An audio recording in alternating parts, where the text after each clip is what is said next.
안녕하세요. 칼리지 피직스 기초물리학 12장 연력학 법칙을 시작하겠습니다. 자, 연력학 법칙은 0법칙이 있고 1법칙이 있고 2법칙이 있고 그리고 3법칙이 있는데 일반 물리에서는 3법칙을 다루지 않고요. 0법칙은 앞에서 이미 열평형에 대해서 공부를 했습니다. 그래서 이 12장에서는 1법칙하고 2법칙 위주로 공부를 하는데 첫 번째 연력학 제1법칙은 에너지에 관한 것이기 때문에 연력학 과정에서 포함이 되는 열과 일, 열은 앞에서 했고요. 일에 대해서 새로 정의를 하고 연력학 1법칙을 소개를 한 다음에 실제 이제 기체들이 연력학 과정을 통해서 변화가 생길 때 그런 연력학 과정에서 1법칙이 어떻게 적용이 되느냐 하는 것을 공부하게 됩니다. 그 다음에 연력학 제2법칙인데요. 연력학 제2법칙은 무질서도 또는 어떤 변화의 방향성이 있다는 것에 관한 것인데 그것에 연관돼 가지고 열기관을 연구하다가 연력학 제2법칙이 도출이 됩니다. 그래서 그 과정을 소개를 하고요. 그리고 이제 통계학적인 방법을 통해서 엔트로피를 새롭게 정의할 수 있는데 그런 엔트로피에 대해서 5절에서 공부를 합니다. 그리고 마지막으로 인간의 신진대사는 생략하겠습니다. 자, 첫 번째 12장 1절에 연력학 과정에서의 일 그렇게 이제 돼 있네요. 일이라는 것은 우리가 앞에서 이미 공부를 했죠. W는 Fs 해서 힘이 한 일, 힘이 물체에 가했더니 변이가 S만큼 생겼다. 그러면 힘에다가 변이를 곱한 것을 일이라고 하는 물리량으로 정의를 했었습니다. 이것이 연력학적인 과정에서는 어떻게 표현이 바뀌느냐 하는 건데요. 새로 정의하는 건 아니고 표현을 바꾸는 건데 그게 무슨 말이냐.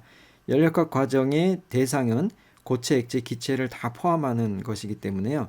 그리고 우리가 살펴보는 것은 가장 간단한 이상기체에 대해서 살펴보는 것이기 때문에 이 기체에 대해서 이 일이 어떻게 형태가 바뀌느냐 하는 것을 살펴보는 겁니다. 자, 먼저 연력학에서 개가 에너지를 외부와 주고받고 하는 에너지를 전달하는 방법은 열을 통해서 주고받거나 아니면 일을 통해서 주고받거나 할 수 있습니다. 열은 분자 운동과 관련이 된 에너지이고요. 그 다음에 일은 조금 전에 얘기했듯이 힘이 가해져서 어떤 변이가 생겼을 때 그것과 관련된 에너지가 되겠죠. 그래서 주고받는, 전달하는 방법은 열이나 일을 통해서 주고받고요. 그 결과 개가 갖는 어떤 에너지, 그게 이제 내부 에너지가 되는데 내부 에너지가 많아진다 또는 줄어든다 하는 얘기를 할 수가 있습니다. 그러한 것이 연력학 제1법칙을 구성하게 됩니다. 그래서 일에 대해서 이제 다시 기체가 하는 일 또는 기체의 한 일을 이제 표현을 볼 건데 일단 가장 간단하게 일정한 힘이 해준 일을 얘기했듯이 힘과 관련된 일정한 압력에서 기체가 한 일, 기체의 한 일을 먼저 살펴보겠습니다. 자, 이런 실린더가 있고요. 그 안에 기체가 들어있고 피스톤으로 막아놨는데 현재 압력이 PV 그리고 단면적이 A입니다. 그런데 힘을 가해서 요 압력이 일정하게 유지가 되는 그런 상태에서 힘을 서서히 가해서 피스톤이 델타 Y만큼 내려온 겁니다. 그러면은 요 힘이 한 일, 힘이 해준 일은 힘 방향으로 변이가 델타 Y만큼 생겼으니까 F 곱하기 델타 Y가 되면 되는데요. 여기서 델타 Y를 아래쪽으로 내려온 것을 음수로 지금 표현을 할 겁니다. 그래서 힘이 한 일은 양의 일을 한 거죠.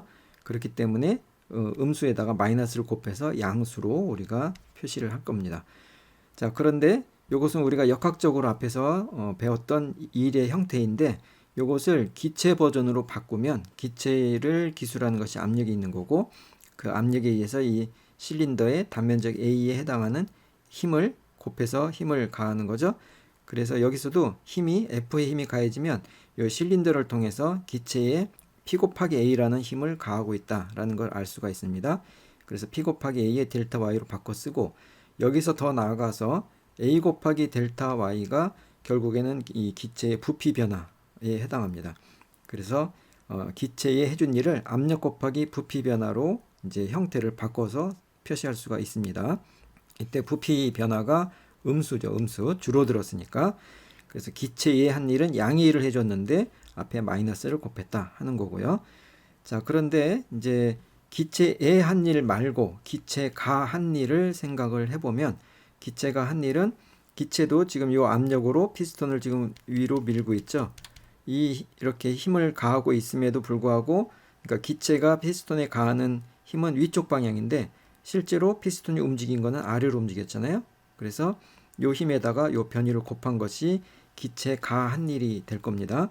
그런데 이제 그 과정을 살펴보면은 P 곱하기 델타 V와 같고, 그러니까 기체의 한 일의 마이너스 이 변위하고 관계에서 힘의 방향만 딱 반대이기 때문에 마이너스의 관계가 있는 거고요.